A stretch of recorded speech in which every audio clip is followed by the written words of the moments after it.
Hey guys, if this is your first time hanging out with us, welcome! If you're one of the original members of our little community, then welcome back! Happy New Year! We have successfully made it through a whole week of 2022. So kudos to us, you guys! It's been quite a few weeks since we last chatted, so I'm looking forward to catching up with you guys. A lot of things happened in December, which led to some pretty big changes for me. I ended up taking a break over the last 2 weeks of December to kind of clear my head, calm my spirit, and refocus.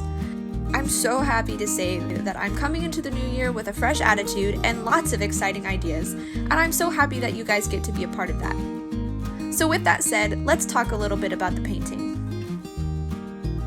This is the second painting from my Tomte Town series, which is growing pretty rapidly as I keep coming up with more ideas for places to add to Tomte Town.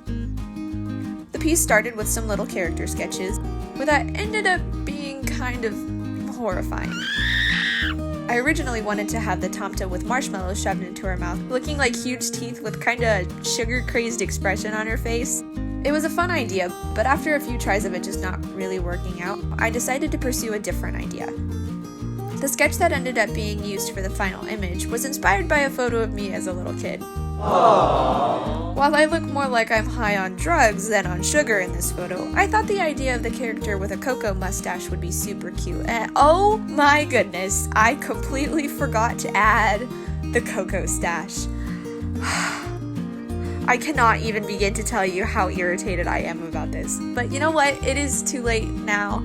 I'm just gonna move on and it's gonna be okay. I'm not repainting it. I guess it really wouldn't take that long to just paint it on, but you know what, we're gonna move on. It's a new year, let's go. Anyways, I knew from the beginning that I wanted to have a reddish background, but during the color comps, that idea was not working out. I tried 3 times to make it work and basically painted it the same way each time, which is not how you do color comps. The point of color comps is to play around with different ideas, so noodling around with an idea that is clearly not working is kind of missing the point. I decided to do another comp going in a completely different direction with a green background. I really liked how it turned out and I almost went with it, but I gave the red another shot. I was happier with this one, but it still wasn't exactly how I wanted it. I was still trying to work in a green roof for the stand instead of the gold roof that's in the final, but by this point I was frustrated and just wanted to start painting. So I went in with my usual grisaille and was already pretty stoked with how it was going. I decided to start painting the foreground elements to give myself time to decide on the background color. The whole time my mom kept saying, "Do the red, I love the red!" And I was like, "But Mom, I'm scared." Classic Allie chickening out. A little bit of mental self-sabotage there, but it's okay, it worked out in the end. In the last video, I talked about not doing a color comp and going with my intuition, which was basically just me being lazy and not wanting to prep for the painting. That's not intuition, that's just dumb. And it did not work to my advantage because I had no idea what I was doing. With the cocoa bar painting, I ended up taking a leap of faith and trusting my intuition, and to my surprise, it actually worked. What ended up happening as I mixed up this red plum color and layering it on was that I realized it worked really well with the color of the roof. The roof that I hadn't even started really painting yet. It only had the grisaille and a bit of yellow to remind me to keep the highlights warm. But the plum red played so nicely with the goldish roof that I decided to paint the whole roof gold, and magic happened. Not to toot my own horn, but I could not be prouder of how this painting turned out. So shout out to my mom for encouraging me to go with my original background idea. The moral of that lengthy little story is sometimes you just need to follow your intuition and pursue an idea even if it seems crazy or challenging. You're never going to grow as an artist or as a person if you don't challenge yourself. Which brings me to my next topic. I don't really have much else to say about the painting, so I'm going to talk a little bit about my ideas for the new year. Every year I have kind of a word as like a mantra, I guess, I don't know. That sounds so cheesy. Anyways, this year I actually have 3 words because they all kept kind of repeating themselves a bit. And they actually go really well together, so I guess it works. Those words are bold, brave, and ready. One of the big changes that happened in December was me quitting my barista job. This is allowing me to pursue art full-time and really work on growing my YouTube channel as well. This is a big step for me, but I'm trying to be ready for this new challenge and face it with boldness and bravery. Oh my gosh, that's so cheesy. Anyways, there's a lot of things I want to do this year, such as starting an email list, getting monetized on YouTube, taking more art classes, and a few other ideas I'm not quite ready to share yet, but don't worry, you'll be the first to know. I really believe this is going to be an incredible year for us, and I'm so excited that we get to share it together. So I started taking classes on Schoolism again, and guys, if you are trying to improve your art skills, Schoolism is exactly what you need. This is not sponsored, I'm just a fan. All the classes are taught by industry professionals who really have a passion for what they're teaching, and there's literally something for everyone on there. Sculpting, they got it. Animation, they got it. Figure drawing, you guessed it, they got it. It's so great. I'm currently taking Intro to Visual Development, taught by Victoria Ying, who worked on Tangled, Wreck-It Ralph, Frozen, and a bunch of other really cool projects. I've been binging the class, and oh my goodness, I'm learning so much. I just finished the lesson on prop design, which is one of my favorite aspects of visual development. I love how much life props bring to a scene. The chalkboard sign in this illustration was such a fun prop to paint.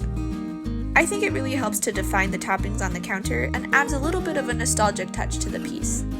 I've also been taking story-driven illustration taught by Jamila Knopf, who's a full-time independent artist in Germany. Telling stories through art is really my passion, and both VizDev and illustration are centered around story. Jamila talks in her class about inspiration, and one of my biggest inspirations is that cozy, nostalgic kind of feeling, which I definitely have been seeing come across more in my recent illustrations, which is really exciting. I honestly could see myself pursuing a career in either visual development at an animation studio or illustration as an independent artist. So needless to say, I'm really enjoying these classes. I also want to try my hand at sculpture this year, so maybe I'll be sharing a little bit of that with you guys too later on. I'd really love to hear some of your guys' goals for this year too, so please let me know down in the comments what things you're going to be pursuing. I've been so encouraged by this little community that we built together here on YouTube. Y'all are so supportive, and it really does mean the world to me that my art means something to you. So another thing I've begun this year is the 100 Scene Studies Challenge that I talked a little bit about in my Studio Ghibli painting video. Guys, I am so pumped for this. For someone who has a hard time sitting still and not talking for more than about 2 minutes, I really love movies. Animated, comedy, fantasy, you name it. When I kicked around the idea about doing a 100 Scene Studies challenge, I immediately started making a mental list of some of my favorite movies. You guys are great and also threw out some suggestions, which I've added to a now written list. I love that you guys want to be involved in this and want to see me paint some of your favorite movie scenes too. I started with a ridiculously hard scene, but again, I wanted to be bold and face the challenge. So we started off this year with a bang. See if you guys can guess the movie from the emojis on the screen. If you follow me on Instagram, you probably already saw the painting, but you can still play too. But anyways, this is a Tomte Town video, so let's talk a little bit more about Tomte Town. You guys voted pretty overwhelmingly on Instagram for me to paint the cupcakery next, so I am steadily chipping away at it. Here's a little sneak peek of the sketch. The perspective has been rough. My life turned into a little bit of a tragedy trying to work on this piece, but it's okay. We're making it through. All is well. That video is gonna be up sometime. I don't know. I haven't started painting it yet. At the time I'm recording this, I'm still working on the sketch, so whatever you're seeing on the screen hasn't actually happened yet. So, we'll see. Anyways, thank you guys so much for watching, especially if you made it this far. I know this was a little bit of a long one. I hope y'all like the piece as much as I do, even though she doesn't have the cocoa stash. Oh my gosh, that's driving me crazy, but it's fine, whatever.